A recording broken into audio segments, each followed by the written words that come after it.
సదాశివసమారంభాం శంకరాచార్యమధ్యమాం అస్మదాచార్యపర్యంతాం వందే గురుపరంపరాం. హరి ఓం. శ్రీ గురుభ్యో నమః. హరి ఓం. ఈరోజు వేదాంత డిండిమం 22వ పాఠం 85వ శ్లోకం. ప్రతిలోమ అనులోమాభ్యాం అధ్యారోప అపవాదయోః చింతతే శిష్యతే తత్వం ఇది వేదాంత డిండిమః. వేదాంత డిండిమం అనగా ఏమి అని ఎవరన్నా ప్రశ్నిస్తే మిమ్మల్ని ఏం చేస్తారు?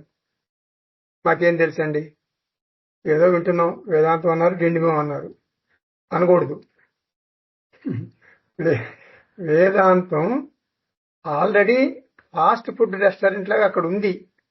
మనం హోటల్కి వెళ్ళిన తర్వాత బెండకాయ కూర తెమ్మన్నాం అనుకోండి, వాడు బెండకాయ కూరను కరెక్ట్ గా అప్పుడు బెండకాయలు మార్కెట్కి వెళ్ళి తెచ్చి ముక్కలు కోసి వండి మనకేం ఇవ్వడు.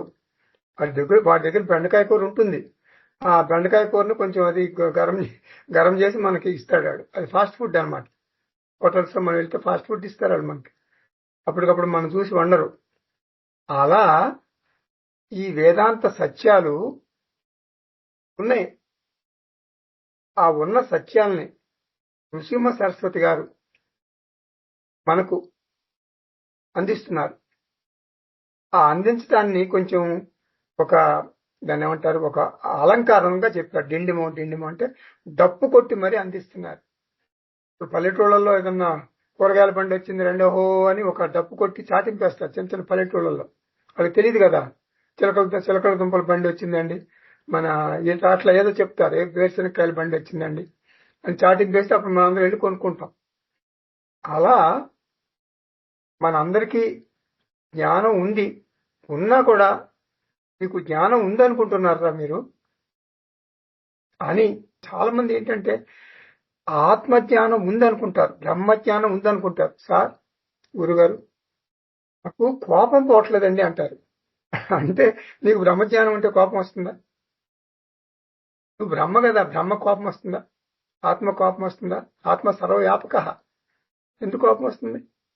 అంటే అక్కడ ఏంటంటే లూప్ హోలు, మన మైనస్ పాయింట్ ఏమిటంటే అందరిలోనూ ముఖ్యంగా ఈ ఆత్మజ్ఞానం వేదాంత శ్రవణ మనన ఇది నిధిధ్యాసనం చేసుకునే వాళ్ళలో మెయిన్ మైనస్ పాయింట్ ఏమిటంటే వాళ్ళకి ఆత్మజ్ఞానం ఉంటుంది, కానీ ఎక్కడ ఉంటుంది? ఇక్కడ ఉంటుంది, బుద్ధిలో. అది ఎమోషనల్ స్ట్రెంగ్త్ లా కన్వర్ట్ అవట్లేదు. ఎమోషనల్ స్ట్రెంగ్త్ అంటే మన దైనందిన జీవితంలో మనం వ్యవహారం చేస్తాం జగత్తులో. మనకు తెలుసు జగత్తు మిథ్య, మనకు తెలుసు బాడీ మిథ్య, మన శరీరం మిథ్య, మనసు మిథ్య. ఈ మిథ్య కార్యకరణ సంఘాతం మిథ్యా జగత్తులో వ్యవహారం చేస్తుంది. రెండు మిథ్య, రెండు డుమ్ ఏమి లేదు, సరుకు లేదు. ఈ సరుకులు ఏంటి, ఆ సరుకులు అంతా వ్యవహారం చేస్తుంది. ఇది తెలుసు మనకి, ఒకే బుర్రలో ఉంది. కానీ అది మర్చిపోతాం. మన కారు ఉంటుంది, మన ఫంక్షన్కి వెళ్ళాం, మన కారు బయటికి తీయాలి, ఫంక్షన్ నుంచి వచ్చాం, ఇంట్లో ఏదో అర్జెంట్ పని ఉంది మనకి, మన కారు బయటికి తీయాలంటే మన కారు ముందు ఆటో ఉంటుంది, ఇంకేదో ఉంటుంది. ఆ కారు అది తీస్తే కానీ మనం బయటికి రాదు. ఏం చేయాలి మనం? ఏం చేస్తావు? కోపం తెచ్చుకుని ఏం చేస్తావు? అరిచి ఏం చేస్తావు? అక్కడ ఒక పెద్ద సీన్ చేసి ఏం చేస్తావు? తీయాలి కదా, అవి తీస్తేనే కదా బయటకు వస్తాం. ఇలా ఎన్నో రకరకాల సీన్లు మన కళ్ళ ముందు వస్తాయి.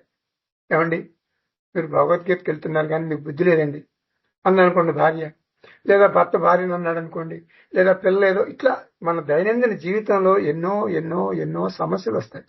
ఒకరికి ఉన్న సమస్యలు మరొకరికి ఉండవు. ఈ సమస్యలు వచ్చినప్పుడు దానిని ఎలా ఈ ఆత్మజ్ఞానాన్ని ఉపయోగించాలి, ఈ బుద్ధిలో ఉన్నటువంటి ఆత్మజ్ఞానాన్ని, ఇంటలెక్చువల్ నాలెడ్జ్ ని, బుద్ధిలో ఉన్న ఆత్మజ్ఞానాన్ని ఎమోషనల్ స్ట్రెంగ్త్ అంటే భావోద్వేగ పరంగా, మన దైనందిన జీవితంలో భావోద్వేగ పరంగా మనకి అక్కడికి రావాలి. మన భావోద్వేగాల్ని మనం నియంత్రించుకోవాలంటే ఈ ఆత్మజ్ఞానం మనకి అక్కడికి రావాలి, ఉపయోగపడాలి. అలా ఉపయోగించుకునేవాడు జ్ఞాని. మనం ఉపయోగించుకోలేకపోతున్నాం అని నృసింహ సరస్వతి మన మీద దయతో, కరుణతో, జాలితో ఎక్కడెక్కడో ఉన్నటువంటి ఈ వేదాంత రహస్యాలన్నీ కూడా, వేదాంత వాక్యాలన్నీ కూడా మన కోసం తెచ్చి ఒక పూలదండలా గుచ్చి ఈ వేదాంత డిండిమో డప్పు కొట్టి చెప్తున్నాను, వినండి వినండి వినండి. మళ్ళీ బాగా భావోద్వేగ పరంగా ఎమోషనల్ స్ట్రెంగ్త్ ని మీరు ఇంకా ఇంకా స్ట్రాంగ్ చేసుకోండి, జీవన్ముక్తి తెచ్చుకోండి, జీవన్ముక్తితో ఉండండి అని చెప్పారు. ఇది వేదాంత డిండిమో. ఇప్పుడు ఈ శ్లోకం 85వ శ్లోకంలో అనులోమం అంటే పైనుంచి కిందకి, విలోమం అంటే కింద నుంచి పైకి. మీరు ఎట్లా చూసినా కూడా బ్రహ్మే మిగులుతాడు, అది అర్థం. అధ్యారోప అపవాదాలు చేస్తే మిగిలేది బ్రహ్మమే, అంటే పరతత్వమే. ఇది వేదాంత భేరి, పరమాత్మ లేకపోతే బ్రహ్మన్ అలా మొదలుపెట్టి పంచభూతాత్మక సృష్టి అని భావిస్తే ఇది అనులోము. అంటే పైనుంచి కిందకు వస్తాం, కింద నుండి పైకి భావిస్తే అది విలోమం. ఏ రకంగా చూసినా మిగిలేది బ్రహ్మం. ఇక్కడ అధ్యారోప అపవాద ద్వారా సృష్టి క్రమాన్ని చెప్తున్నారు. కుండను కుండగా చూస్తే ఇది కుండ వండర్ఫుల్ అని చూస్తే అది అధ్యారోపం అంటాం. ఎందుకంటాం? కుండ ఉంది అని నేను యాక్సెప్ట్ చేస్తున్నా, అంగీకరిస్తున్నా, అందుకని అధ్యారోపం అంటాం. తర్వాత కుండ అనేది ఉంది, కానీ నువ్వు ఉందనుకుంటున్నావు, ఉంది నిజమే, కానీ కేవలం నామ రూప ప్రయోజనంగా ఉంది. నామం ఉంది, రూపం ఉంది. రూపం అంటే కుండ, బాణ పొట్ట అంటారు. పొట్ట కొంచెం బాగా ఎక్కువ ఉందనుకోండి మనిషికి, ఎవరికైనా సుమారు ఎక్కువగా మగవాళ్ళకు ఉంటుంది. సో బాణపొట్ట ఉందంటారు, బాణపొట్ట. నాకు ఒక కోరిక ఉందండి, ఒక మంచి మోటార్ సైకిల్ కొనుక్కుని ఆ మోటార్ సైకిల్ మీద నేను వెళ్ళాలి. రాయల్ ఎన్ఫీల్డ్ అంటారు, పెద్ద మోటార్ సైకిల్, కాస్ట్లీ. అది కొనుక్కుని వెళ్తుంటే, కానీ వెనకాల ఎవరైనా కూర్చోవాలి కదా. వెనకాల నా భార్య కూర్చుని నా బాణ పొట్ట మీద ఒక చెయ్యి వేసి కూర్చుంటే నాకు అది బాగుంటుందండి. ఇది నా కోరిక. తీరుతుందంటారా? అది మొదట్లో పెళ్ళైన కొత్తలో. తర్వాత కారు కొనుక్కుంటాడు, ఇంకేదేదో చేస్తాడు, అది వేరే విషయం. ఇలా చిన్న చిన్న కోరికలు కొంతమందికి ఉంటాయి. కాబట్టి కుండ అంటే మన పొట్టను కూడా కుండతో పోలిస్తారు. కుండ ఉంది. అది ఒక స్టేజ్ ఆఫ్ లైఫ్. ఆ తర్వాత ఎక్కడుంది సార్ కుండ? అది కేవలం నామం, రూపం కుండ్రంగా ఉంది.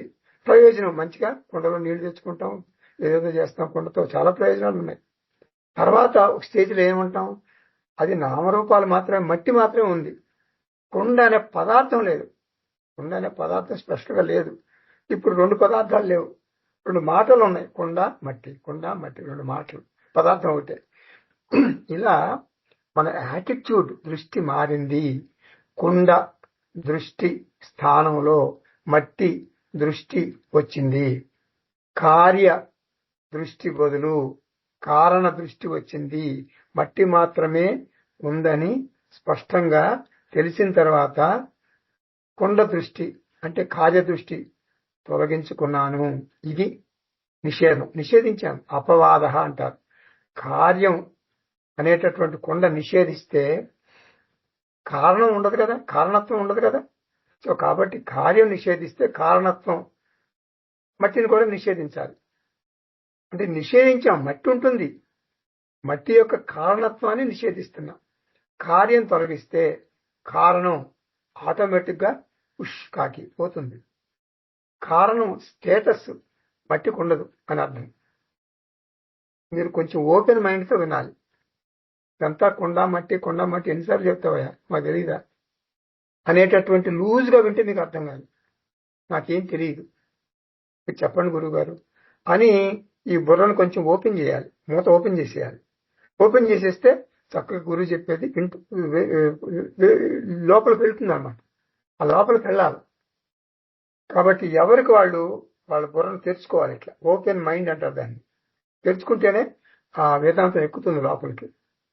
సో కాబట్టి కారణం కార్యం 2 పోయినాయి. ఇంకా మొదట కార్య నిషేధం చేశాం, తర్వాత కారణత్వ నిషేధం చేసేసాం. ఇది అపవాద అంటారు. ఒక్కసారి అధ్యారోప అపవాదం జరిగితే ఇప్పుడు నా మనసులో నుండి కార్యం కారణం వెళ్ళిపోయినాయి. ఆ మాటలు పోయినాయి, అక్కడికి వెళ్ళిపోలా, ఆ మాటలు పోయినాయి అన్నమాట. ద్వైతం అంటే 2 రకాల పదార్థాలు, అంటే కార్యం కారణం ఉంటాయి, అది ద్వైతం. పదార్థం ఒకటే ఉంది కాబట్టి అది అద్వైతం. పదార్థం ఒకటే ఉంది, అది మట్టి. మట్టి ఏంటి? కార్యం కాదు, కారణం కాదు. కార్యకారణ విలక్షణ మట్టి ఉంది. ఇప్పుడు ఇక్కడికి వస్తాం. మట్టి కుండ పక్కన పెట్టండి. ఇప్పుడు బ్రహ్మన్ సృష్టి, దీనికి వస్తాం. బ్రహ్మ అంటే బ్రహ్మన్, బ్రహ్మ 2 ఒకటే, గుర్తుపెట్టుకోండి. చతుర్ముఖ బ్రహ్మ కాదు. బ్రహ్మన్ కారణం, సృష్టి కారణం. బ్రహ్మ అంటే బ్రహ్మన్ తన మాయా కార్యంతో సృష్టించాడు అనుకుంటున్నాం కదా దీన్ని. సృష్టి కారణం, సృష్టి కార్యం బ్రహ్మన్ కారణం.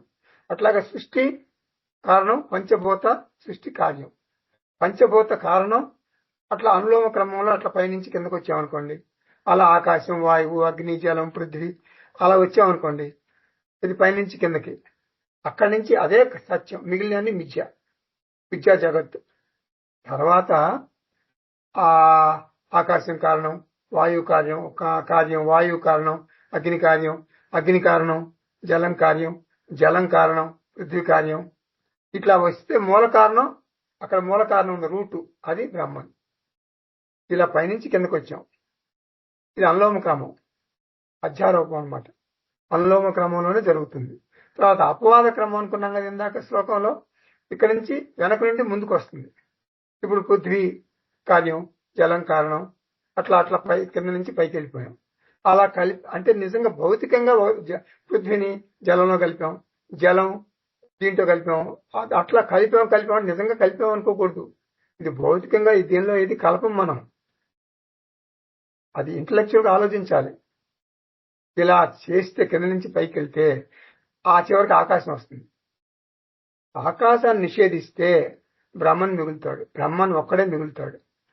బ్రహ్మన్ను నిషేధించలేము, గుర్తుపెట్టుకోవాలి. ఎందుకని బ్రహ్మన్ నిషేధించలేము? బ్రహ్మన్ మూల కారణం. పంచభూత నిషేధం జరిగింది, కార్య నిషేధం జరిగింది, ప్రతిలోమ క్రమంలో జరిగింది, విలోమ క్రమంలో జరిగింది, రివర్స్ ఆర్డర్లో జరిగింది. పంచభూతాలు కార్యాలుగా నిషేధించడం జరిగితే బ్రహ్మన్ సృష్టి కారణం అని అనం. ఏమంటాం? బ్రహ్మన్ కార్యకారణ విలక్షణం. వివేక చూడమనిలో ఇదే చెప్తారు. ఏకం ఏవ సదనేక కారణం, కారణాంతర నిరాశ కారణం, కార్యకారణ విలక్షణం, స్వయం బ్రహ్మ తత్వమసి భావయ ఆత్మని. ఇదే విషయం అపరోక్షానుభూతిలో కూడా కార్యేహి కారణం పశ్చాత్ కార్యం విసర్జయేత్, కారణత్వం తతో నశ్యేత్, అవిశిష్టం భవేన్ ముని అంటారు. అంటే ప్రతిలోమ అనులోమాభ్యాం అనులోమ విలోమ సృష్టి ప్రక్రియల ద్వారా విశ్వ ఆరోప అపవాదయో, అంటే సృష్టి ఆవిర్భావం, సృష్టి లయం ధ్యానం చేయాలి. అంటే డీప్గా ఆలోచించాలి.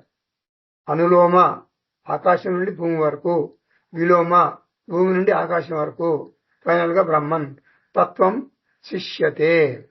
తత్వం అంటే సత్యం, అంటే యథార్థం మిగులుతుంది. మనం మట్టి చూసాం ఉదాహరణగా, అంటే బ్రహ్మన్ మిగులుతాడు అని. ఇది వేదాంత డెనిమో. ఈ ధ్యాన ప్రక్రియను శంకరాచార్య పంచీకరణం అనే గ్రంథంలో చక్కగా చెప్పారు. పంచీకరణం నిధిధ్యాసన గ్రంథం అన్నమాట. సృష్టి ఆవిర్భావం, లయం రెండు మనం చక్కగా నేర్చుకుంటాం. దాంట్లో తైత్రీయ ఉపనిషత్తులో కూడా మనం ఇదే చూస్తాం. ప్రవిలాపనం అంటారు. ఇది వేదాంత డిండిమహ. బ్రహ్మన్ మాత్రమే చివరకు మిగులుతాడు. అంటే బ్రహ్మన్ కోసం, బ్రహ్మన్ మిగిలాడు కదా, మరి బ్రహ్మన్ కోసం మీరు అటు ఇటు దిక్కులు చూడవద్దు. మిగిలాడు కదా బ్రహ్మన్. ఎక్కడున్నాడు? ఎక్కడా లేడు.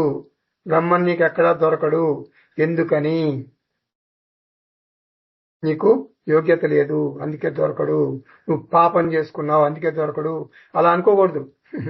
ఎందుకు దొరకడు? నీవే ఆ బ్రహ్మన్.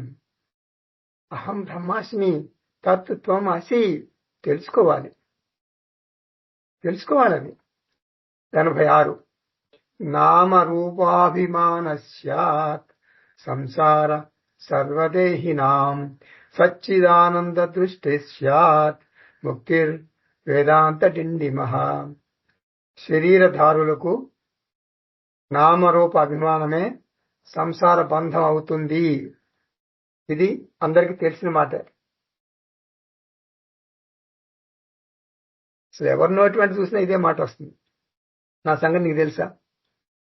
నేను ఎవరనుకుంటున్నావు? ఎప్పుడన్నా విన్నావా నా మాట? ఎప్పుడన్నా దాని గురించి విన్నావా? ఎవరన్నా చెప్పు.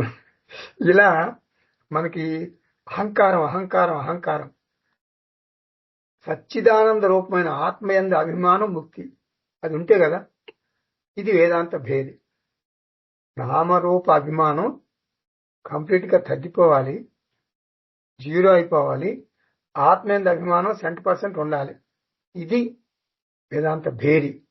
అధ్యారోప అపవాద న్యాయం ద్వారా నేను బ్రహ్మన్ అని, సత్ చిత్ ఆనంద స్వరూపం అని తెలుసుకున్నాను.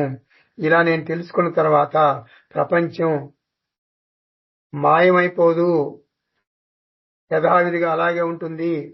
కుండ మిథ్య అని తెలిసిన తర్వాత కుండలాగే ఉంటుంది. మట్టి సత్యం అని తెలిసిన తర్వాత కుండను వాడుకుంటాం. కాకపోతే మన బుద్ధిలో పరిణితి వచ్చింది. కుండ నామ రూప ప్రయోజనం కేవలం వ్యవహారం కోసం మనం వాడుకుంటున్నాము. నిజానికి కుండ అనే పదార్థం లేదు, పదార్థం మట్టి మాత్రమే. కాబట్టి నామరూపాలతో తాదాత్మ్యం చెందకు. నామరూపాల వెనుక పిచ్చివాడా పరుగులు పెడితే అవి అనిత్యం, వాటికి స్వంత ఉనికి లేదు. నీకు శాంతి కావాలా, భద్రత కావాలా, ఆనందం కావాలా? అవి నామరూపాల వెనక పరుగులు పెడితే లభించవు. ఎందుకని? అవి ఇవ్వలేవు. ఏం చేయాలి? నువ్వేం చేయాలి? కుండను వాడుకో, కుండ లేదు అని మనసులో అనుకో. అంతే, మనసులో అనుకో, పైకి అనొద్దు. భార్య లేదు అని పెద్దగా అన్నామంటే చంపుతారు. భర్త లేడు విద్య మనసులో అనుకో, యాక్షన్ చేయి. నువ్వు బ్రహ్మన్ వేషం వేసుకున్నావు, భర్త వేషం వేసుకున్నావు. నువ్వు బ్రహ్మన్ భార్య వేషం వేసుకున్నావు. నువ్వు బ్రహ్మన్ కొడుకు వేషం వేసుకున్నావు. వేషం అంతే, వేషం ఉండలేదని మనసులో అనుకో. ఇది జ్ఞానం. జగత్తులో వ్యవహారం చెయ్యి, కానీ జగత్తు లేదనుకో. బ్రహ్మైవైతదమృతం పురస్తాత్ పశ్చాత్. బ్రహ్మం దృష్టి మర్చిపోయి నామరూపాల జగత్తును బంకలాగా పట్టుకుని వేలాడవద్దు. అహంకార మమకారాలకు బానిసైపోవద్దు. జీవితాన్ని నరకం చేసుకోవద్దు. నామరూప అభిమానం అంటే నామరూపాలతో తాదాత్మ్యం చెందటం. ఇక్కడ నామరూపాలంటే కేవలం నామరూపాలు కాదు, అంటే పంచ అనాత్మలు. సంపదలు పట్టుకుంటాం, కొంతమంది హోదాలను పట్టుకుంటారు. కుర్చీ నాకు మామూలు ప్లాస్టిక్ కుర్చీ చేశారు, నా హోదా ఏమిటి? ప్లాస్టిక్ కుర్చీ చేస్తారు. నాకు పెద్ద సోఫా వేయాలి, ఆ సోఫాని ఒక పచ్చ ఎల్లో దాంతో క్లాత్ తో ముయ్యాలి, దాన్ని కవర్ చేయాలి, అప్పుడు కూర్చోమనాలి. నా హోదా తెలియదు వాళ్ళకి, ముందర చెప్పలేదు మీరు వాళ్ళకి. వాలంటీర్స్ కి ఏం చేస్తున్నారు? ఎందుకు అవమానిస్తున్నారు? ఇలా ఆధ్యాత్మ్యం చెందిపోతాం. హోదా లేకపోతే సంపదలు, కారు, నా కారు, నా డ్రైవరు, నేను అంతే. నేను క్యాబ్ అసలు ఎక్కను, ఎందుకంటే పొరుగు తక్కువ కదా క్యాబ్ ఎక్కితే. సంపద, దేహం, మనస్సు, కుటుంబం, సంపద, హోదాలు, దేహం, మనస్సు, కుటుంబం, వీటిని తగిలించుకోకు. తామరాకు మీద నీటి బొట్టులాగా అసంగంగా ఉండు. నీటిలో ఉండు, కానీ తడవకు, నీటితో తడవకు. నీటితో తడిస్తే అది రాగం. నీకు రాగం ఉండకూడదు, విరాగం ఉండాలి, వైరాగ్యం ఉండాలి. వైరాగ్యం అంటే ఏంటి? ఉంటావు అక్కడే, కానీ ఇది నిజం కాదని తెలుసుకుంటావు. అదే వైరాగ్యం అంటే. వైరాగ్యం అంటే గడ్డం ఇంత పెంచుకోవటం కాదు, కాషాయవస్త్రాలు వేయటం కాదు. సంసారంలోనే ఉంటావు, కానీ నేను సంసారిని కాదు. గృహస్థుగానే ఉంటావు, నేను గృహస్థుని కాదు. ఇది కుటుంబం, నా కుటుంబం. కానీ నాకు కుటుంబం ఎక్కడుంది? అసలు నేను ఎక్కడున్నాను? ఈ దేహానికి కదా కుటుంబం ఉంది. ఈ దేహమే మిథ్య అంటే ఇంకా ఏంటి కుటుంబం? కుటుంబం మిథ్యే కదా. ఇలా ఆలోచనలో ఉండాలి, బుద్ధిలో ఉండాలి. ఎప్పుడు ఉండాలి? బుద్ధిలో. బుద్ధిలో ఎప్పుడు ఉంటుంది, కానీ నువ్వు అన్వయించుకోవాలి. ఎమోషనల్ స్ట్రెంగ్త్ లాగా మార్చుకోవాలి. ఎప్పుడు మార్చుకోవాలి? ప్రతి క్షణం మార్చుకోవాలి. అవకాశం వచ్చినప్పుడల్లా మార్చుకోవాలి. ఎప్పుడు అవకాశం వస్తే అప్పుడల్లా మార్చుకుంటూ ఉండాలి. ఇంటలెక్చువల్ నాలెడ్జ్, ఇంగ్లీష్ లో చెప్తున్నా, intellectual knowledge is converted into emotional strength. అది బుద్ధిలో ఉన్నటువంటి ఆత్మ జ్ఞానాన్ని ఒక దాని ఏమంటారు, షాక్ అబ్జార్బర్ లాగా పెట్టుకుని మన దైనందిన జీవితంలో మన భావోద్వేగాలు పెరగకుండా తరగకుండా సమంగా ఉండేటట్టుగా చూసుకోవాలి. ఎమోషన్స్ ఉండకూడదనరు. ఎమోషన్స్ నీ ఆధీనంలో ఉండాలి, భావోద్వేగాలు నీ ఆధీనంలో ఉండాలి. కొడుకుని ప్రేమించవద్దనరు. నేను వేదాంతం బాగా విన్నానురా. నువ్వు కొడుకువా? ఎప్పుడు పుట్టావు? అంత మిథ్య, గెట్ అప్ అనమని చెప్పదు వేదాంతం. మనసులో అనుకో. ఎవరిని గెట్ అవుట్ గెట్ లాస్ట్ అనొద్దు. మనసులో అనుకో, ప్రేమించు. Action action action. నామరూపాలతో యాక్షన్ చేయడానికి వచ్చావు. నేను బ్రహ్మని, నామరూపాలు తగిలించుకున్నా, యాక్షన్ చేస్తా. మళ్ళీ పోతాయి. ఎప్పుడు పోతాయి? దాన్ని ఏమంటారు, సుషుప్తులు ఎక్కడ ఉన్నాయి చెప్పండి? సుషుప్తిలో ఏమున్నాయి నామరూపాలు? నథింగ్ కదా. అసలు మనం ఆలోచించం, కానీ ఆలోచిస్తే మన స్వప్నమే మనకు పెద్ద గుణపాఠం కదా. స్వప్నంలో కొండ, ఒకడు కొండ ఎక్కుతున్నాడు, తాముని కిందకి జారాడు, మళ్ళీ తెముల్చుకుని పైకెక్కుతున్నాడు, మధ్యలో దాహం వేసింది, నీళ్లు తాగాడు కదా. స్వప్నంలో వచ్చింది కదా ఇదంతా. కొండ ఎవరు? నేనే. ఎక్కేవాడెవరు? నేనే. ఆ గొలుసు ఎవరు? నేనే. ఆ నీళ్ళెవరు? నేనే. అంతా నేనే. అలాగే ఎందుకు అనుకో, ఈ జగత్తంతా నేనే, అన్ని వస్తువులు నేనే, అందరు మనుషులు నేనే, అందరు వ్యక్తులు నేనే నేనే నేనే. అది మిథ్యా స్వప్నం, ఇది మిథ్యా జగత్తు. అలా అనుకోవాలి. అలా అనుకోవటమే రాగం నుంచి విరాగం అన్నమాట. అలా అనుకుంటే విరాగం, వైరాగ్యం. నామరూప అభిమాన సర్వదేహినాం సంసార స్యాత్. ఇది సంసారం. సచ్చిత్ ఆనంద బ్రహ్మ మాత్రమే సత్యం తెలిస్తే, నిధిధ్యాసనం ద్వారా పటిష్టం చేసుకుంటే అహంకారం మమకారం బలహీనమైపోతాయి. సత్ చిత్ ఆనంద దృష్టి అంటే బ్రహ్మ దృష్టి, అహం బ్రహ్మాస్మి దృష్టి. ఇది మాత్రమే ముక్తినిస్తుంది, శాంతినిస్తుంది, సుఖాన్నిస్తుంది, ఆనందాన్నిస్తుంది. ఇది కాదు. ఇది వేదాంత డిండిమహ. 87లోకి వెళ్దాం. సచ్చిదానంద సత్యత్వే విద్యాతే నామరూపయోః విజ్ఞాతే కిమిదం జ్ఞేయం ఇది వేదాంత డిండిమః. నామరూపాలు మిథ్య అని తెలిసింది, సచ్చిదానందం సత్యం అని తెలిసింది. ఈ విషయం స్పష్టంగా తెలిస్తే ఇంకేం తెలుసుకోవాలి? ఇంకేం మిగిలింది? ఇది వేదాంత భేరి. సృష్టిలో జాగ్రత్తగా వినండి, సృష్టిలో రెండు విషయాలు ఉన్నాయి అంటుంది వేదాంతం. ఒకటి సత్యం, రెండు మిథ్య. అంటే సత్ చిత్ ఆనందం ఇది సత్యం, నామరూపాలు మిథ్య. సత్యం మిథ్య. ఈ తేడా ఎలా తెలుసుకోవాలండి అంటే, మారేవి నామరూపాలు, మారనిది సత్యం. ఎగ్జిస్టెన్స్ అంటే సత్ మారదు. కాన్షియస్నెస్ అంటే చిత్తు మారదు. సత్తు మారదు, చిత్తు మారదు. ఎందుకు? అవి నిత్యం. మన భావోద్వేగాలు నిరంతరం మారిపోతుంటాయి. నువ్వు లేనిదే నేను బతకలేనంటాం. నెక్స్ట్ డే ద్వేషిస్తాం. నెక్స్ట్ అవర్లో ద్వేషిస్తాం. మనస్సు మారిపోతుంటుంది. మారే మనసు కలవాడే మనిషి. కాబట్టి అనిత్యం, మిథ్య. మారే భావోద్వేగాలు మారని చైతన్యం ఉండటం వల్లనే తెలుస్తున్నాయి. మళ్ళీ చెబుతున్నా, మారే భావోద్వేగాలు మారని చైతన్యం ఉండటం వల్లనే తెలుస్తున్నాయి.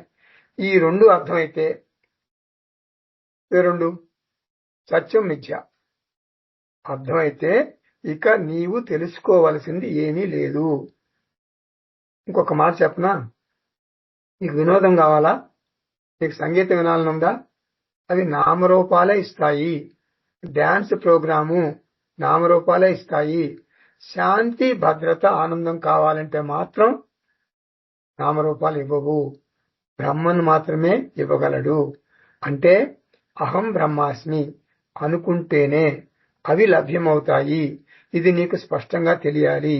అనిత్య జగత్తు వినోదాన్ని ఇవ్వగలదు, భద్రతను ఇవ్వలేదు. నామరూపాల మిథ్యాత్వం జీర్ణించుకుంటే అంత ఆనందమే.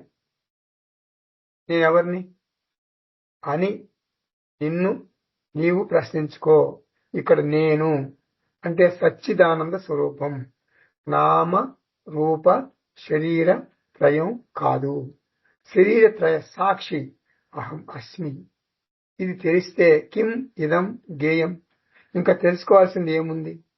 తస్మిన్ భగవో విజ్ఞాతే సర్వమిదం విజ్ఞాతం భవతి. ముండకోపనిషత్. ఇదే విషయం భగవద్గీతలో శ్రీకృష్ణుడు చెప్పాడు. యత్ జ్ఞాత్వా దేహ భూయోన్యత్ జ్ఞాతవ్యం అవశిష్యతే. ఇది తెలిస్తే నీ జీవితం సార్థకమైనట్లే, పూర్ణత్వం సిద్ధించినట్లే. సాలంబనం మన 88వ శ్లోకం. సాలంబనం నిరాలంబం సర్వాలంబావలంబితం ఆలంబేనాఖిలాలంబః ఇది వేదాంత డిండిమః. నిరాలంబతత్వమైనటువంటి పరబ్రహ్మం సర్వదృశ్యాలకు ఆశ్రయాన్ని ఇస్తుంది, సర్వ ఆధారం అవుతుంది. బ్రహ్మము లేని లోకం శూన్యం అంటుంది వేదాంతం. సాలంబనం జగత్ అంటే జగత్తుకు సొంత ఉనికి లేదు. జగత్తు కార్యము. కార్యం అంటే సొంత ఉనికి లేనిది. చైతన్యం మీద ఆధారపడి ఉనికిని అరువు తెచ్చుకుంటుంది. మరి బ్రహ్మన్ సంగతి ఏమిటి? నిరాలంబం బ్రహ్మ. బ్రహ్మనుకు సొంత ఉనికి ఉంది. ఎవరి మీద ఆధారపడవలసిన అవసరం లేదు. సర్వ ఆలంబ అవలంబితం బ్రహ్మ. సృష్టిలో అన్నింటికి ఆధారం కావాలి, కానీ మూలమైన బ్రహ్మన్కు అవసరం లేదు. ఇప్పుడు ఇక్కడ ల్యాప్టాప్ ఉంది. ఆ ల్యాప్టాప్ కింద ఒక డస్క్ ఉంది. ఆ డస్క్ ఒక ఫ్లోర్ మీద ఉంది. ఈ ఫ్లోరు నేను ఒక ఫ్లోర్ లో ఉన్నా. ఆ ఫ్లోర్ 9th ఫ్లోర్ అనుకోండి. 9th ఫ్లోర్కి ఆధారం 8th floor, 8th floor 7th floor, 7th అలా చివరికి భూమి మీదకి వెళ్ళిపోతాం. భూమి జలం. భూమికి ఆధారం జలం, జలానికి ఆధారం అగ్ని, అగ్నికి వాయువు, వాయువుకి ఆకాశం, ఆకాశానికి ఆధారం ఫైనల్కి వచ్చేసాం బ్రహ్మ.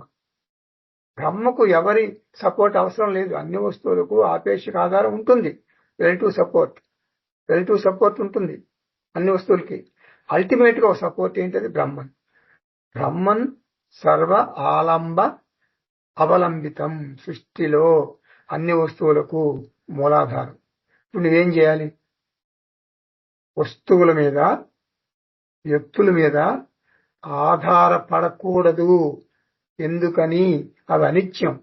సంపదలు, ఎల్ఐసి, కుటుంబం, భార్య, భర్త, పిల్లలు, వాటి మీద ఆధారపడకూడదు. అవి ఆపేక్షిక ఆలంబనాలు. ఆత్యంతిక ఆలంబనమైనటువంటి బ్రహ్మ మీద ఆధారపడాలి. అనన్యా చింతయంతో మాం ఏ జనా పర్యుపాసతే తేషాం నిత్యాభియుక్తానాం యోగక్షేమం వహామ్యహం. ఈ శ్లోకం మనకు తెలియని వాళ్ళు ఎవరు ఉండరు. ఎవరు చెప్పారు? భగవంతుడే చెప్తున్నాడు. మనుషుల మీద ఆధారపడితే ముంచేస్తారు. మనుషుల మీద ఆధారపడద్దురా, ముంచేస్తారు. కాబట్టి నా మీద ఆధారపడు. భగవంతుడి మీద ఆధారపడు, నిత్యమైన నా మీద ఆధారపడు అంటాడు భగవాన్. బ్రహ్మన్ను ఆశ్రయిస్తే ఒక ఆశ్చర్యకరమైన విషయం తెలుస్తుంది. ఏమిటది? ఆ బ్రహ్మన్ నేనే అని తెలుస్తుంది. అఖిల ఆలంబ భవతి. సాధకుడు అయిపోయాడు, సాధ్యం అయిపోయాడు. సాధకుడు బ్రహ్మన్ అయిపోతాడు. సర్వాధారమైన బ్రహ్మన్ తానే అని గ్రహిస్తాడు. నిరాలంబ బ్రహ్మ అవలంబనేన అఖిల ఆలభ భవతి. నేను సర్వాధారం అని నాకు తెలిస్తే ఏం జరుగుతుంది? మయ్యేవ సకలం జాతం. నేను భద్రత కోసం బయట వెతకను, నేను అందరికీ భద్రతను ఇవ్వగలను. త్రిపుటి అంటే 3, త్రిపుటి నుండి త్రిపుటి అంటే 2 కావాలి. అది ప్రయాణం. సాధకుడు ప్రయాణం పూర్తి చేశాడని అర్థం. దాసోహం, అహం దాసః నుండి సోహం అహం సహ, అదే నేను వరకు, దాసోహం నుండి సోహం వరకు నాకు త్రిపుటిలో నాకు ఆధారం కావాలి. ద్విపుటిలో అంటే సోహంలో నేనే ఆధారం అవుతాను, త్రిపుటిలో తీసుకుంటాను, త్రిపుటిలో ఇస్తాను. నిన్ను పరీక్ష చేసుకో. త్రిపుటిలో ఉన్నావా, ద్విపుటిలో ఉన్నావా? భద్రత కోరుతున్నావా, భద్రత ఇస్తున్నావా? 89. న కుర్యాత్ న విజానీయాత్ సర్వం బ్రహ్మేత్యనుస్మరన్ యథా సుఖం తథా తిష్టేత్ ఇది వేదాంత డిండిమః. జ్ఞాని అకర్తగా నిరంతరం ఆత్మస్థితిలో ఉంటాడు, ఆత్మలో రమిస్తాడు. ఇది వేదాంత భేది. అంటే వ్యవహారాలు తగ్గించుకోవాలి. ఎంత తగ్గించుకోవాలి అంటే అహం బ్రహ్మాస్మి మరుపుకు రాకూడదు. అహం బ్రహ్మాస్మి జ్ఞానం మరుగున పడుతుంది అని గుర్తిస్తే వ్యవహారాలు తగ్గించుకోవాలి. అంటే నీవు వ్యవహారాలు ఎక్కువ చేస్తున్నావు అని అర్థం. నా కుర్యాత్, కర్మేంద్రియ వ్యవహారాలని తగ్గించు. వ్యవహారాలన్నీ కర్మేంద్రియాలతో జ్ఞానేంద్రియాలతోనే జరుగుతాయి. వ్యవహారాలు చేయకు అని చెప్పింది శాస్త్రం, కానీ మనం తగ్గించు అని అనుకుంటున్నాం. అనాత్మ జ్ఞాన వ్యవహారాలు తగ్గించాలి. అంటే అంటే అంటే అవసరం అనుకున్న వ్యవహారాలని సర్వం బ్రహ్మ ఇది అనుస్మరణ అనే భావంతో చేయాలి. అంటే నిధిధ్యాసనం కుర్వన్ అని అర్థం. ఒక దృష్టాంతం చెప్తారు. ఇప్పుడు చాలా మందికి ఇది అర్థం కాదు. వెనకటి రోజుల్లో తిరగలు ఉండేది. అంటే ధాన్యం ఇట్లా తిరగలతో తిప్పి ధాన్యాన్ని ఇసురుకునేవాళ్ళు, అంటే పిండి చేసుకోవడానికి. ఇప్పుడు ఇవన్నీ మిక్సీలు వచ్చినాయి కదా. అలా తిరగలతో తిప్పుతుంటే తిరగలికి ఒకటి మధ్యలో ఒకటి ఉంటుందన్నమాట, ఆశ్రయం ఇచ్చేటటువంటి ఒక కర్ర పుల్లలాగా. ఆ తిరగలు దాని మీద ఆధారపడి తిరుగుతుంది. అయితే గింజలన్నీ పిండి అయిపోతాయి. ఇప్పుడు తిరగలతో తిప్పుతుంటే గింజలన్నీ అయిపోతాయి. మనం పిండి పక్కన పెట్టుకుంటాం, తిరగలని ఆ పైన మూత తీసి ఆ పిండి తీసేస్తాం. కానీ ఈ నా పుల్లని ఆశ్రయించి ఉన్నాయి కొన్ని గింజలు ఉంటాయి అక్కడ, వాటిని మళ్ళీ ఇట్లా వేసి ఎయిరు అవి పక్కన పెట్టేస్తారు. అది ఇస్తారు అసలు, అంటే అవి రక్షించబడి అనమాట. ఆ బ్రహ్మన్ని ఆశ్రయించినటువంటి గింజలు రక్షించబడినాయి. ఇప్పుడు తిరగలేదులే, తెలిసిన వాళ్ళకి తెలుస్తుంది, పెద్దవాళ్ళకి తెలుస్తుంది. ఆ తిరగల్ని నాపు దగ్గర ఉన్న ఆ గింజల్ని ఎవరు రక్షించారు? భగవంతుడే రక్షించాడు. ఇది నిధిధ్యాసనం అంటే ఏమిటి? శరణాగతి. విషమ సమస్యలు నిన్ను చుట్టుముట్టినప్పుడు నీ మనస్సు కకావికలమైతే శరణాగతి ద్వారా, అంటే నిధిధ్యాసనం ద్వారా, నిధిధ్యాసనం చేయటం ద్వారా నీ మనసు తేలిక పడుతుంది. యథా సుఖం తదా తిష్టేత్. ఆ గింజల్లాగా నీవు రక్షించబడతావు. ఇది వేదాంత భేరి.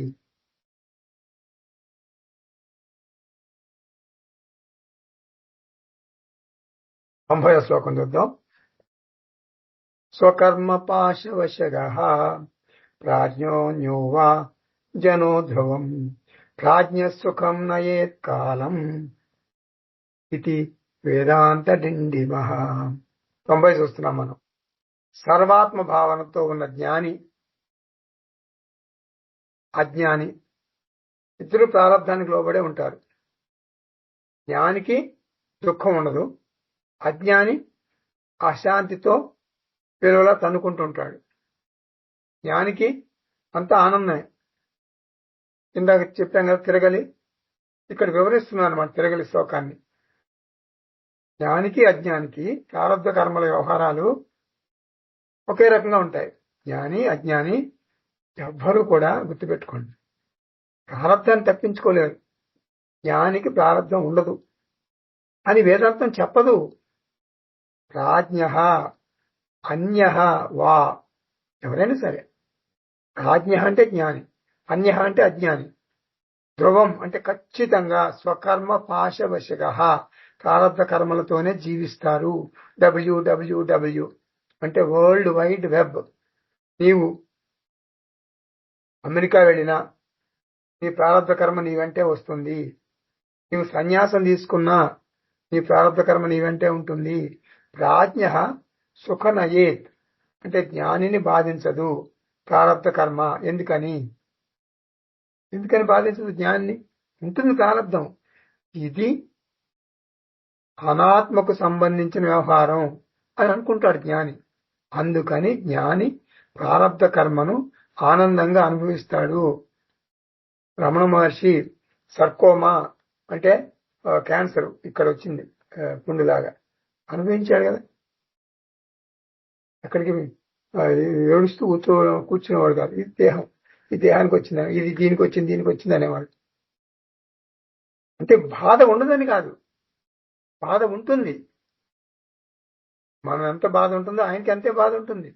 అదే మిరకిల్ కాదు. కానీ మనసులో దృక్పథంలో మార్పు అనమాట. ఈ దేహానికి వచ్చింది. నైబరింగ్ ప్రాబ్లం, నైబర్ మనం పక్కింట్లో ఎవరైనా చనిపోతే మనం ఏం చేస్తాం? వెళ్ళి ఓదార్స్తాం. అలా నైబరింగ్ ప్రాబ్లం అనుకునేవాడు అనమాట. అది ప్రారబ్ధం మిథ్య అని జ్ఞానికి తెలుసు. ఇక్కడ సుఖం అంటే ప్రారబ్ధ కర్మలను తిరస్కరించడు అని అర్థం. అది సుఖం అంటే. ప్రారబ్ధాయ సమర్పితం స్వవపుః ఇది ఏషా మనీషా మమ. జ్ఞాని తన కార్యకరణ సంఘాతాన్ని అంటే దేహ మనోబుద్ధుల్ని ప్రారబ్ధానికి ఇచ్చేశాడు. అంటే శరణాగతి చెందాడు. జ్ఞాని ఆత్మస్థితిలో ఉంటాడు. అనాత్మ పక్కింటి వాడి సమస్య అనుకుంటాడు. ప్రతికూల ప్రారబ్ధం ఎదురైతే జ్ఞాని పెద్దగా చెల్లించడు. 91 న విద్వాన్ సంతపే చిత్తం కరణే కరణే ధ్రువం సర్వం ఆత్మేతి విజ్ఞానాత్ ఇది వేదాంత డిండిమః. జ్ఞానిని ప్రారబ్ధ కర్మలు అంతగా బాధించవు. ఎందుకని? ప్రారబ్ధాన్ని ఎదుర్కోవటానికి సంసిద్ధంగా ఉంటాడు. అతనికి ఏది ఆశ్చర్యం కలిగించదు. అంటే వర్తమానం అని అర్థం. చాలా మందికి వర్తమానం వడ్డించిన విస్తరి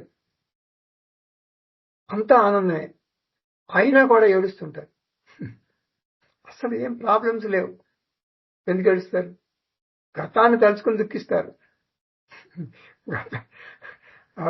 ఒకటి చెప్తుంటారు ఎప్పుడు, ఒక స్వామీజీ పరమార్థాన స్వామీజీ మాట చెప్తారు. ఇద్దరు భార్యాభర్తలు రైల్లో వెళ్తున్నారు.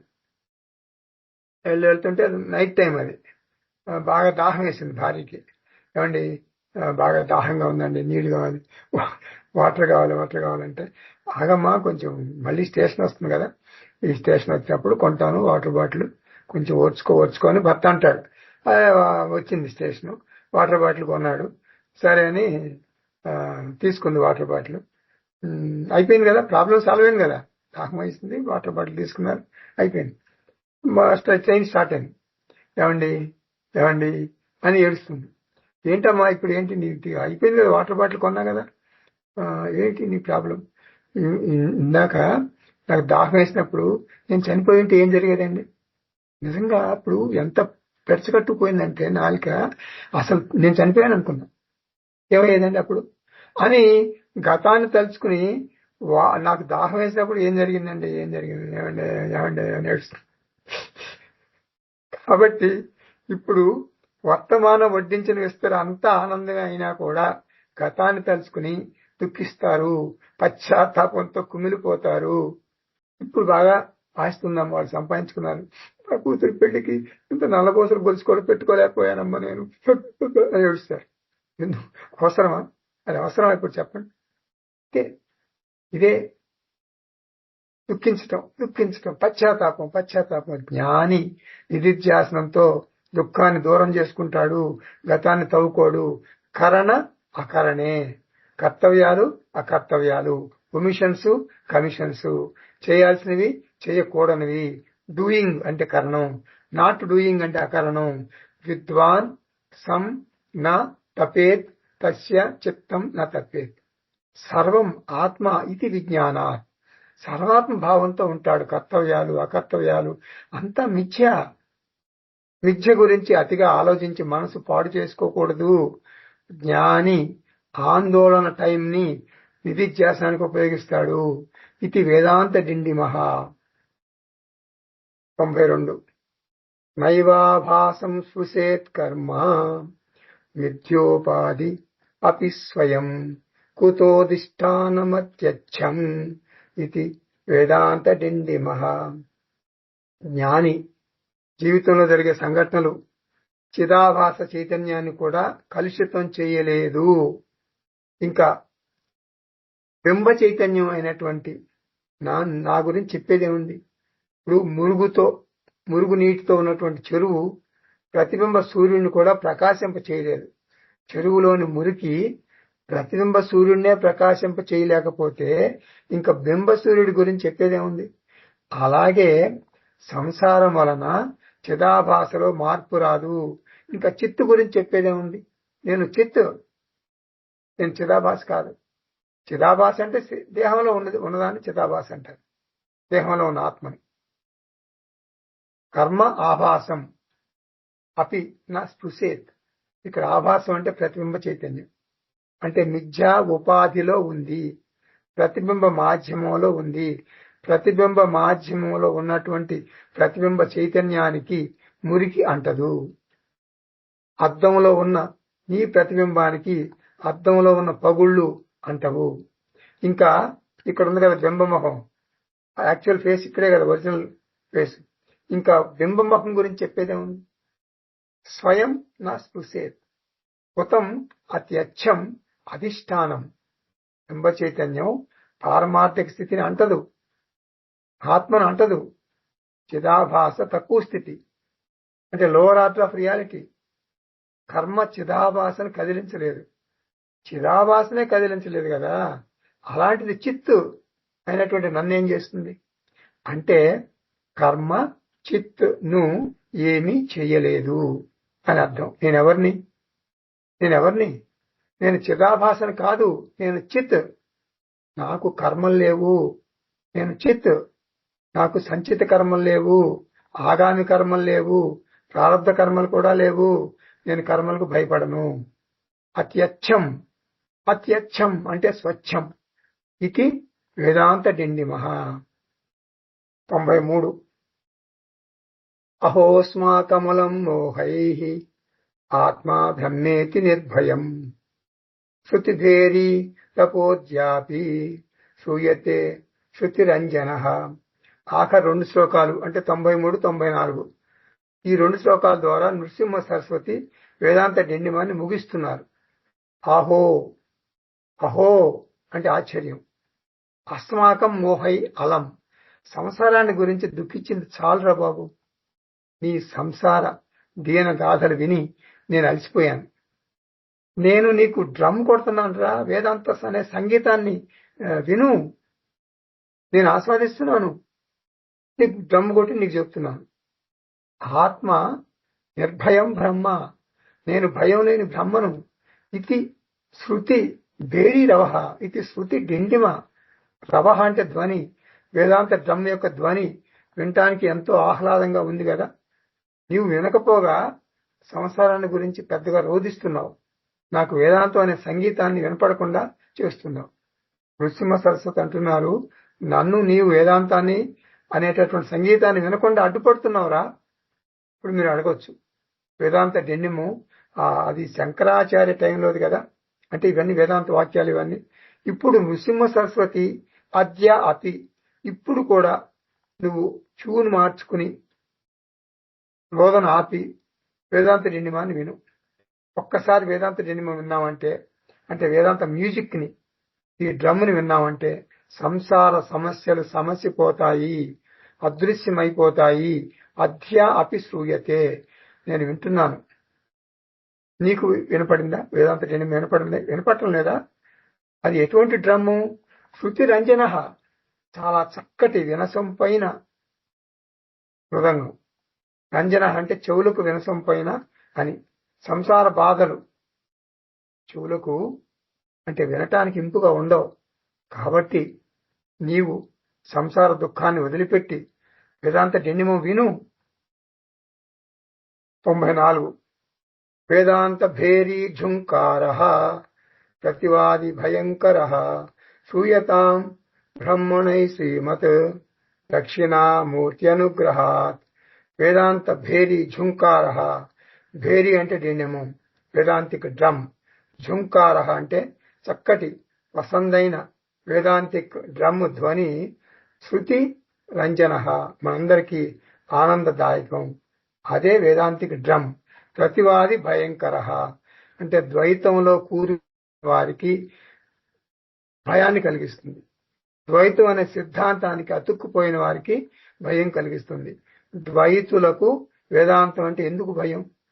అద్వైతం అంటే వారికి భయం ఎందుకు? వారికి దాసోహం అంటే ఇష్టం. దాసోహం అనేటటువంటి వాళ్ళకి సోహం నచ్చదు. దాసోహం ఉండేటటువంటి వాళ్ళకి వేదాంతం భయంకరంగా ఉంటుంది, అంటే వారికి ఆనందాన్ని కలిగించదు. అంతేకాదు, వాళ్ళు అద్వైతానికి చాలా దూరంగా ఉంటారు. వాళ్ళు అందరినీ హెచ్చరిస్తారు. ఏమని? అద్వైతాన్ని బోధించేటటువంటి గురువుల వద్దకు వెళ్ళకండి, మీ భక్తి మట్టిలో కలిసిపోతుంది. మనం ద్వైతంలో ఉందాం, దాసోహం దాసోహం దాసోహం అందాం. పాండురంగ విఠల, పండునాథ విఠల, పండరీపురం వెళ్దాం, భజన చేసుకుందాం. అక్కడ పాండురంగుడు ఉన్నాడు, ఇక్కడ నేనున్నాను. అక్కడ దేవుడు ఉన్నాడు, ఇక్కడ నేనున్నాను. ఇది ద్వైతం. ఈ భక్తి మట్టిలో కలిసిపోతుంది. పెస్టిసైడ్, ఇన్సెక్టిసైడ్ అంటాం కదా, అలా భక్తి సైడ్. పెస్టిసైడ్ లాగా భక్తి సైడ్, అంటే భక్తి మంటలో కలిసిపోతుంది. అద్వైతం విన్నారంటే వద్దు, వాళ్ళ దగ్గరికి వెళ్ళొద్దు అంటారు వాళ్ళు. అద్వైతానికి ఆమె దూరంలో ఉండండి. వేదాంతం భయంకరం. మనకి వేదాంతం భయంకరం కాదు. శృతి రంజన, వినసొంపైన సంగీతం. బ్రాహ్మణై శ్రూయతాం, బ్రాహ్మణులు అంటే వైదికులు, అంటే వేదం తెలిసిన వాళ్ళు, శాస్త్ర ప్రమాణం మీద శ్రద్ధ కలిగిన వారు, శ్రద్ధావంత. వేదాంతం పట్ల శ్రద్ధ ఉంది వాళ్ళకి. ఈ వేదాంత డెండిమాన్ని పదే పదే మరల వినాలి. దక్షిణామూర్తి అనుగ్రహంతో మన అందరికీ ఈ వేదాంత డెండిమాన్ని మరల తిరిగి పదే పదే వినే అవకాశం కలుగుగాక. ఈ విధంగా నృసింహ సరస్వతి అన్న నరసింహ సరస్వతి అన్న ఒకటే, ఎట్లయినా అనొచ్చు. వేదాంత డెండిమాన్ని ముగిస్తున్నారు. ఇప్పుడు కొన్ని మాటలు చెప్తాను మీకు. భగవద్గీత మనకి ఏం చెబుతుంది అని అడిగారు అనుకోండి. ఒక ఆయన చమత్కారంగా ఏమన్నారంటే, గీత అనే మాటను తిరగేయండి. సింపుల్ కదా, గీతను తిరిగేస్తే ఏమొస్తుంది? తాగి. గీత అంటే తాగి, త్యాగి అంటే త్యాగం చేయి, అంటే తక్కువ తీసుకో, ఎక్కువ ఇచ్చుకో. నీ దేహం రాలిపోబోయే ముందు, ఈ దేహం ఎప్పుడు రాలిపోతుందో ఎవరికి తెలియదు. 30 ఏళ్ళకి పోతారు, కొంతమంది 40 ఏళ్ళకి పోతారు. ఒక సిస్టమేటిక్ గా ఉండదు డెత్. మనకి బ్యాలెన్స్ షీట్ చూస్తే ఈ దేహం రాలిపోబోయే ముందు చూస్తే బ్యాలెన్స్ షీట్, నీవు జగత్తు నుండి తీసుకున్నది తక్కువ, నువ్వు జగత్తుకు ఇచ్చింది ఎక్కువ. అంటే జగత్తుకు చేసిన సేవ అమూల్యం, వెలకట్టలేనిది అన్నట్టుండాలి.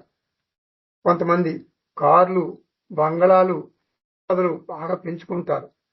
సమాజంలో ఎంతో పేరు ప్రఖ్యాతులున్న వ్యక్తిగా ప్రసిద్ధి పొందుతారు. ధనవంతుల లిస్టులో వాడి పేరు ఉంటుంది. కానీ శాస్త్రం తెలుసా? తెలియదు సార్. నాకు ఎంతో ఆసక్తి లేదు శాస్త్రం వినాలని. సమాజం దృష్టిలో అతను గొప్పవాడు కావచ్చు, కానీ శాస్త్రం దృష్టిలో అతను అపజయం పొందాడు, పూర్తిగా ఓడిపోయాడు. ఎందుకని? అతను కర్మి. అతనికి సమాజం నుండి తీసుకోవటమే తెలుసు, సమాజానికి ఇవ్వటం తెలియదు. మరొక వ్యక్తి సమాజం దృష్టిలో అతి సామాన్యుడు, పేదవాడు, కానీ అతను కర్మయోగి. అంటే అతను సమాజానికి ఇచ్చింది ఎక్కువ, సమాజం నుండి తీసుకుంది తక్కువ. శాస్త్రం అతనిని ఒక విజయవంతమైన వ్యక్తి అని కీర్తిస్తుంది. శిబి చక్రవర్తి లాగా జీవించాడు అంటుంది. కొంతమంది అంటారు, మరి చాలా పెద్ద కుటుంబం అండి, తాత ముత్తాతలు, పిల్లలు, మనువులు, ముని మనువులు, మేమందరం కలిసి ఒకసారి పేపర్ మీద రాసుకున్నామండి, 250 మంది దాకా ఉంటాం అని కొంతమంది మురిసిపోతారు. చక్కగా కబుర్లు చెప్పుకుంటారు. మీ కుటుంబంలో ఎవరికైనా శాస్త్రం తెలుసా? ఎవరైనా బ్రహ్మజ్ఞానం పొందారా అని అడిగితే ఏమంటావు? అలాంటి ఏం లేదండి, మా పెద్దగా దేవుడు ఈ భక్తి కొంచెం తక్కువేనండి అంటారు. మా కుటుంబంలో ఎవరికి అంత భక్తి లేదండి అంటారు. అయితే శాస్త్రవాక్యం విను, ఏం చెబుతుంది? పందులకు కూడా ఇంకా పెద్ద పెద్ద కుటుంబాలు ఉంటాయి. కుటుంబం విస్తరిస్తే ఏంటి గొప్పది? అదేమన్నా గొప్ప? ఒక ఆయన 105 సంవత్సరాలు బతికాడు, దీర్ఘాయుష్యు, మంచి ఆరోగ్యం. చనిపోవటానికి 1 గంట ముందు కూడా కింద కూర్చుని సుష్టిగా భోంచేశాడు. అయితే ఆయనకి బొత్తిగా శాస్త్రజ్ఞానం లేదు, లోకజ్ఞానమే ఉంది. అంటే శాస్త్రం ఏం చెబుతుంది? తాబేలు, టార్టాయిస్ కూడా దీర్ఘాయుష్ ఉంటుంది, దానికి 150 ఏళ్ల వరకు కూడా బతుకుతుంది. కొబ్బరి చెట్టు కూడా ఎంతో కాలం జీవిస్తుంది. నువ్వు ఎంతకాలం బతికావు అనేది ముఖ్యం కాదు, ఎలా బతికావు అనేది ముఖ్యం అంటుంది శాస్త్రం. కర్మ యోగలో అంటే కర్మయోగంలో కూరుకుపోకూడదు. ఇప్పుడు స్త్రీ గర్భాశయంలో బిడ్డ ఉంటుంది, యుట్రస్ లో స్త్రీ గర్భాశయంలో బిడ్డ ఎంతకాలం ఉంటుంది? అంటే సకల సౌకర్యాలు అనుభవిస్తుంది, కానీ ఓ 9 months తర్వాత 9 నెలల తర్వాత బయటకు వచ్చి తీరాలి. గర్భంలో ఉండటం కర్మయోగము, బయటకు వచ్చి బతకటం జ్ఞానయోగము. ఇది ప్రకృతి నియమం. శ్రీకృష్ణుడు భగవద్గీతలో జ్ఞానయోగిని మాత్రమే మానవ అంటాడు. మళ్ళీ చెబుతున్నా, శ్రీకృష్ణుడు భగవద్గీతలో జ్ఞానయోగిని మాత్రమే మానవుడు అంటాడు. వేడి నూనెలో బాండీలో పూరి అటు ఇటు తిరుగుతుంది, తిరిగి తిరిగి తిరిగి తిరిగి ఓ చోట ఆగుతుంది. పూరి మంచిగా ఉబ్బుతుంది, ఇక కదలదు. ఎందుకు కదలదు? పూరి తెలుసుకుంది, అహం పూర్ణ అని తెలుసుకుంది. పూరి పూర్ణత్వం సిద్ధించింది. శాంతి, భద్రత, ఆనందం నాలోనే ఉన్నాయి అని పూరి తెలుసుకుంది. సమస్య నాలోనే ఉంది, పరిష్కారం కూడా నాలోనే ఉంది. ఇది పూరి అంటే. పూరి బ్రహ్మజ్ఞానం అయిపోయింది. గీత అంటే త్యాగం. గీత అంటే త్యాగం. ఏం త్యాగం చేస్తావు? కర్మయోగం ద్వారా మమకారాన్ని త్యాగం చేయాలి, జ్ఞానయోగం ద్వారా అహంకారాన్ని త్యాగం చేయాలి. మళ్ళీ చెబుతున్నా, కర్మయోగం ద్వారా మమకారాన్ని త్యాగం చేయాలి, జ్ఞానయోగం ద్వారా అహంకారాన్ని త్యాగం చేయాలి. ఇదే వేదాంత వాక్యం, వేదవాక్యం. తర్వాత ఎందుకనో ఇంత స్పష్టంగా శాస్త్రం చెప్తున్నా కూడా ఒక పద్ధతిగా శాస్త్రాధ్యయనం చేసి బ్రహ్మజ్ఞానం పొందేవాళ్ళు చాలా అరుదుగా ఉంటారు. కోటికి ఒక్కడు కూడా ఉంటాడు అని ఖచ్చితంగా చెప్పలేం. అందుకే రాజవిద్య రాజగుహ్యం అయింది. ఒక మాట చెప్పనా నేను? నీవు తెలివిగా ఆత్మను ఆత్మగా, అనాత్మను అనాత్మగా స్వీకరించాలి. శరీరం అనాత్మ, రాలిపోతుంది. శరీర ధర్మం మరణం, బాధపడకూడదు. ఆఖరికి శ్రీకృష్ణ పరమాత్మ శరీరం అయినా సరే పడిపోవాల్సిందే. కృష్ణుడు మరణించాడు అనకుండా మనం ఒక మంచి మాట వాడతాం, స్వర్గ ఆరోహణం చెందాడు అంటాం. అందుకే కృష్ణుడికి జన్మదిన వేడుకలు చేస్తాం మనం. అలాగే ఆత్మ 3 కాలాల్లోనూ ఉంటుంది. నీవు తెలుసుకోలేవు. ఎందుకు? అది ఆబ్జెక్టు కాదు, అది అప్రమేయం. ప్రమేయం అంటే ఆబ్జెక్టు. అపరమేమంటే ఆబ్జెక్ట్ కాదు. ఆత్మ ఎప్పటికీ దృక్కు, సబ్జెక్టు ఎప్పటికీ దృశ్యం కాదు. ఆత్మను చూడాలని ప్రయత్నం చెయ్యకు, అది వృధా ప్రయాస. నీ కళ్ళని నీవు చూడలేవు. ఫోటో చూస్తావు గాని కెమెరా నీకు కనపడదు. ఇలా సూక్ష్మ బుద్ధిని ఉపయోగించి ఆత్మ అనాత్మను అర్థం చేసుకుని ఈ శరీరం ఉన్నంత వరకు హాయిగా ఆనందంగా జీవన్ముక్తితో జీవించాలి. ప్రయత్నపూర్వకంగా గురుముఖత తెలుసుకోవాలి. ఒక ముఖ్య గమనిక, అంటే చాలా ఇంపార్టెంట్ పాయింట్ అన్నమాట ఇది. వేదాంత డిండిమం బోధ పూర్తయింది. నృసింహ సరస్వతి శాస్త్రంలోని అన్ని అంశాలను మనకు చక్కగా ఒక గుణపాఠం కావాలని వివరించారు. అయితే డాక్టరు రోగికి తగ్గట్టు సలహా ఇస్తాడు. అందరికీ ఒకే సలహా ఇవ్వడు. ఒక రోగి వెళ్తాడు, బాగా చిక్కిపోతున్నాడు, నువ్వు బాగా తిను బాబు అంటాడు. బాగా లావుగా ఉంటాడు ఒక రోగి. ఆ లావుగా ఉన్న రోగిని ఏమంటాడు, కొంచెం తగ్గించి బాబు ఆహారం అంటాడు. కాబట్టి ఒక చోట కర్మలు చేసేవారిని మూఢులు అని, మరొక చోట నిత్య కర్మలు చెయ్యాలి అంటుంది, చెయ్యొద్దంటుంది, చెయ్యాలి అంటుంది శాస్త్రం. కాబట్టి ఆధ్యాత్మిక సాధకునికి మనకి స్పిరిచువల్ బేబీస్ అంటాం మనం. మన స్పిరిచువల్ బేబీస్ అంటారు కృష్ణ పరమాత్మ. శారీరకంగా ఎదిగినా కూడా ఆధ్యాత్మికంగా మనం పసిపాపలమే. అంటే ఇందాక చెప్పాను కదా నేను, కర్మ అనే గర్భంలో అడుగు పెట్టాలి. కర్మలు చేయండి, సమాజ సేవ చేయండి, పంచమహాయజ్ఞాలు చేయండి. తర్వాత ఎదగండి అంతర్గతంగా, ఇన్నర్ మెచ్యూరిటీ. ఎదుగుదల లేకపోతే, అంటే వైరాగ్యం లేకపోతే పూజలు జపాలు కొనసాగించండి, వేదాంతానికి రాకండి, అహం బ్రహ్మాస్మి అనకండి. బెలూన్ కోసం ఏడుస్తున్న బాబుతో ఇప్పుడు 3-4 ఏళ్ళు ఉంటాయి, వాడు ఏడుస్తున్నాడు, బెలూన్ కావాలంటాడు. మీరేం చేస్తారు? ఇప్పుడే పిచ్చివాడా, బెలూన్ ఎందుకురా, ఇదిగో 500 రూపాయల నోటు తీసుకో, బెలూన్ వదిలిపెట్టు, ఇది తీసుకో, దీంతో నువ్వు ఎన్నో బెలూన్లు కొనుక్కోవచ్చురా అంటే అతను ఒప్పుకోడు, మారాన్ చేస్తాడు. 500 రూపాయల నోట్ను చింపి పోగులు పెడతాడు.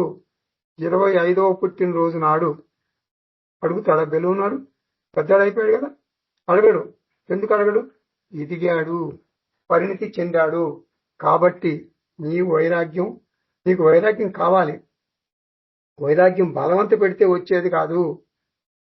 శ్రవణ మనన నిధిధ్యాసనలు ఒకరు రావాలని వేదాంతం నేర్చుకుని ఆత్మజ్ఞానం పొందాలనే కోరిక ఎవరికి వారికి స్వయంగా కలగాలి. చాలా మంది ఏంటంటే రండి మా క్లాసులకు రండి అని లాగితే ఎవరు బలవంతంగా లాక్కూడదు, వాళ్ళకు ఉండాలి. చాలా మంది ఆనందిస్తారు క్లాసులకు రాకుండా, హాయిగా కూర్చుని కబుర్లు చెప్పుకుంటూ ఉంటారు. వాళ్ళకి వేదాంతం ఎక్కదు, వాళ్ళకి స్వయంగా తెలియాలన్నమాట. కాబట్టి బలవంతం పెడితే వైరాగ్యం రాదు. శ్రవణ మన నిధిధ్యాసనలు రండి బాబు వేదాంతం నేర్చుకోండి, ఆత్మజ్ఞానం పొందండి అంటే వాళ్ళకి రాదు. వాళ్ళకి ఆత్మజ్ఞానం పొందాలనే కోరిక ఎవరికి వారికి కలగాలి. అందువల్ల పరిపక్వత వచ్చేదాకా పూజ జపం పారాయణం మానవద్దు. మానస పూజ కూడా చెయ్యండి. మరొక మాట, పూర్ణత్వం సిద్ధించింది, ఆత్మజ్ఞానం వచ్చింది, జీవన్ముక్తి లభించింది, అమ్మయ్య అని కాలు మీద కాలు వేసుకుని దర్జాగా కుర్చీలో లేజీగా కూర్చోమని అర్థం కాదు. జ్ఞాని అయిపోయాను, జీవన్ముక్తి వచ్చింది, ఆత్మజ్ఞానం వచ్చింది, ఫినిష్డ్, సిలబస్ ఇస్ ఫినిష్డ్ అని చక్కగా కాలు మీద కాలేసి కూర్చోమని అర్థం కాదు. జ్ఞాని కూడా మనస్ఫూర్తిగా అంకిత భావంతో శ్రద్ధగా పూజలు చేస్తాడు. ఇతరులను పూజలు చేయమంటాడు, కర్మలను నిరసించడు. లోక సంగ్రహం కోసం కర్మయోగిని కర్మయోగి అంటాం, ఎందుకంటే పూర్ణత్వం కోసం కర్మ చేస్తాడు కర్మయోగి. జ్ఞానయోగి పూర్ణత్వంతో చేస్తాడు, అది తేడా. సమాజానికి ఒక రోల్ మోడల్ లాగా వ్యవహరిస్తాడు జ్ఞాని. ఇది అసలు విషయం.